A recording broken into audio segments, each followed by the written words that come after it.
Washington सुंदर team India को join करेंगे पुणे और मुंबई में हो रहे बचे 2 टेस्ट मैचेस के लिए। स्क्वाड में कोई चेंज नहीं किया गया है। ये स्क्वाड जो 15 मेंबर थी उसे अब 16 मेंबर कर दिया गया है और वॉशिंगटन सुंदर को जोड़ लिया गया इस टीम से। आपको बता दूं कि वॉशिंगटन सुंदर अपना आखिरी टेस्ट 2021 में खेल चुके हैं इंग्लैंड के खिलाफ, जबकि अभी फिलहाल इसी साल रिसेंटली जब इंग्लैंड के खिलाफ होम सीरीज थी तो वो स्क्वाड में थे, लेकिन उन्हें मौका नहीं मिला क्योंकि अब अक्षर पटेल है, रविंद्र जडेजा है, तो टीम में जगह बनती नहीं है और अश्विन भी फिलहाल in home condition is a very decent allrounder, तो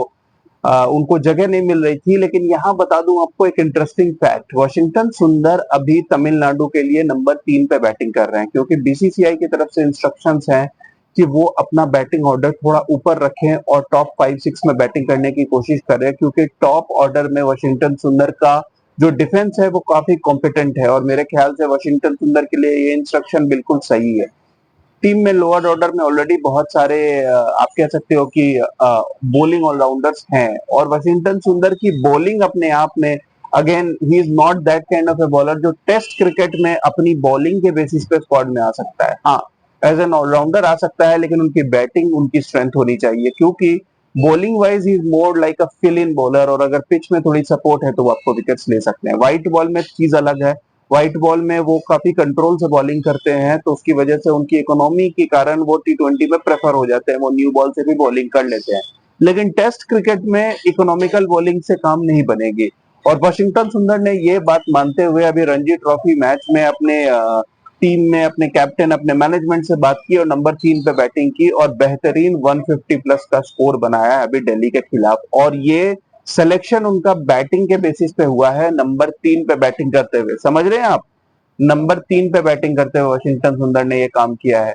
तो वॉशिंगटन सुंदर को इस टीम में एज अ बैटिंग ऑलराउंडर लाया गया है, मतलब उनकी प्रेफरेंस उनकी बैटिंग होगी। तो ये सोचना कि वॉशिंगटन सुंदर को टीम में लाया गया है तो क्या जडेजा या अश्विन में से कोई रिप्लेस होंगे, नहीं,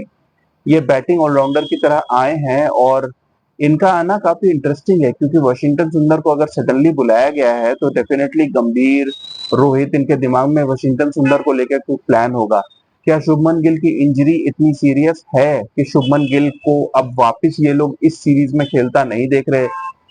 क्या ये बॉर्डर गावस्कर ट्रॉफी की तैयारी है या पुणे में ऐसा लगता है इंडिया को कि शायद एक बॉलर एक्स्ट्रा खिला लेना चाहिए और मेरे ख्याल से शायद कुलदीप को रेस्ट कराया जाएगा क्योंकि एक स्पिनर कम खेलेगा। लेकिन ये समझना बहुत मुश्किल हो रहा है कि एग्जैक्टली वॉशिंगटन सुंदर किस रोल में फिट होते हैं क्योंकि टॉप 2 आपके फिक्स्ड हैं, रोहित और यशस्वी। 3 पे विराट कोहली खेल रहे हैं, अगर वो 4 पे भी आते हैं तो फिर सरफराज है जो इस मैच में 4 पे खेले थे और उन्होंने सेंचुरी बनाई थी, ऋषभ पंत है। अब अगर केएल राहुल की जगह वॉशिंगटन सुंदर को लाने की बात हो रही है तो it makes sense, it makes absolute sense और शायद वॉशिंगटन सुंदर को नंबर 3 पे कर दिया जाए क्योंकि विराट कोहली को नंबर 3 पे इस मैच में तो खिलाया गया था। लेकिन लॉन्ग टर्म प्लान के हिसाब से मेरे ख्याल से इंडिया को चाहिए कि कोहली अपने ओरिजिनल पोजीशन नंबर 4 पे खेले और शायद टीम इंडिया सरफराज को नंबर 6 पे सेट करना चाहती है क्योंकि ऋषभ पंत नंबर 5 को अपनी पोजीशन फिक्स कर चुके हैं। तो शायद सरफराज को नंबर 6 पे ट्राई करना चाहते हैं क्योंकि इंडिया ये नहीं चाहती कि बॉर्डर गावस्कर ट्रॉफी में जब इंडिया जाए तो सडनली वहां सरफराज को बोला जाए कि आपने नंबर 4 पे अच्छी बैटिंग की लेकिन अब आप सब पर 6 पे खेलोगे। तो शायद इसीलिए सरफराज को फेमिलियर करा रहे हैं कि आप नंबर 6 पे खेलोगे जहां पे आप 4 डाउन आओगे। हो सकता है कि नंबर 4 पे जब आप आते हो तो बॉल एक सेशन पुराना हो, नंबर 6 पे जनरली हो सकता है कि आप दूसरे या तीसरे सेशन में आओ, आपको टेल के साथ ज्यादा बैटिंग करने को मिले। आपका रोल नंबर 6 पे बहुत इंटरेस्टिंग रोल हो जाता है क्योंकि अगर नंबर 6 पे जब आप बैटिंग करने आते हो और 1-2 विकेट आपके अराउंड गिर जाए तो सडनली आप देखते हो कि आपके साथ कुलदीप यादव बैटिंग कर रहे हैं, बुमराह बैटिंग कर रहे हैं। तो क्या सरफराज में वो मैच्योरिटी है कि वो टेल के साथ खेल के अच्छी पार्टनरशिप्स कर सकें या टेल को देखते ही वो बौखला के इधर उधर शॉट्स मारने लगेंगे? तो ये बहुत अच्छी प्लानिंग है अगर वॉशिंगटन सुंदर को पुणे और मुंबई टेस्ट में नंबर 3 पे खिलाया जाता है as a batsman. Of course he can fill in और अगर वो बॉलिंग करते हैं तो मे बी इंडिया के पास एक चॉइस होगी कि वो 3 स्पिनर्स जैसे वो लेकर के पहले टेस्ट में उतरे थे उसकी जगह वो 3 फास्ट बॉलर्स को लेकर उतरे क्योंकि Washington Sundar is a decent enough bowler और वो